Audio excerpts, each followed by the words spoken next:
Chào mừng tất cả các bạn đến với kênh Tiếng Việt miền Nam cho người nước ngoài.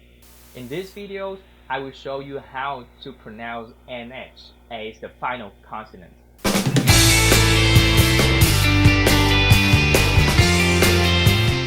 In Vietnamese, there are only 3 vowels that can combine with the NH as the final consonant. Those vowels are A, E, and E. Okay? In Southern accent, the NH, when it's put at the end of the word, we won't pronounce it like NH, nya, anymore. Instead, we change it to N, okay? Not nya, it becomes N. And one more thing is that the vowel before the NH have to become shorter.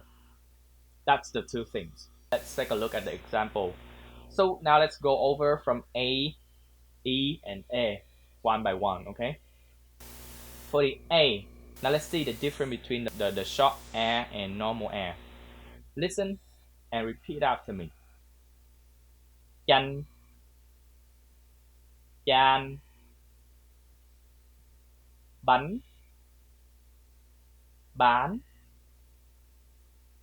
cành, càn, sảnh, sản, lãnh, lãn,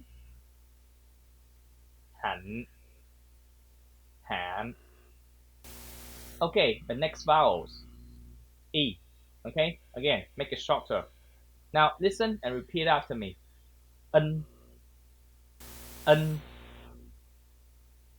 not in, okay? N, sinh, minh, tỉnh, lính, tịnh. Okay, that's the E. There's a note for you. When the E combines with the N in Southern accent, we change it to E and H. I mean I and H in English.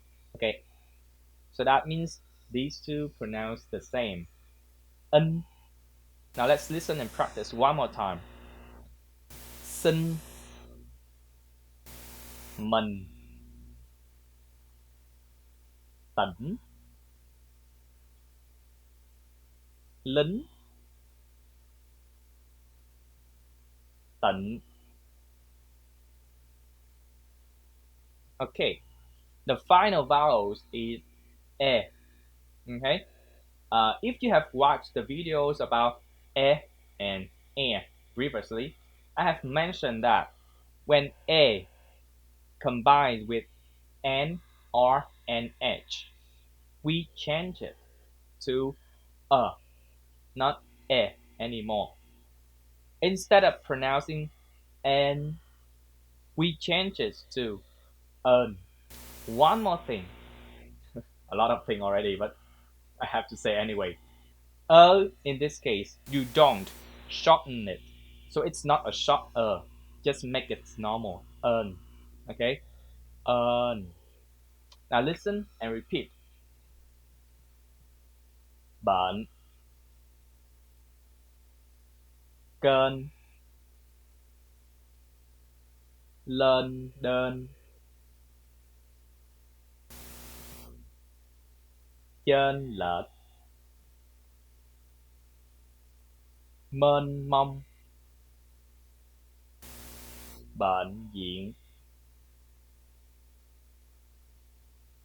So that's all. So that just want to summarize. There are 3 vowels, A, I, and E can combine with an H. And the vowels come before that should be shorter, except for the A. We change it to and not shorten the vowel. Now let's go to practice in sentences. Listen and repeat. Chị Hạnh bán bánh canh cua kế bên chợ Bến Thành.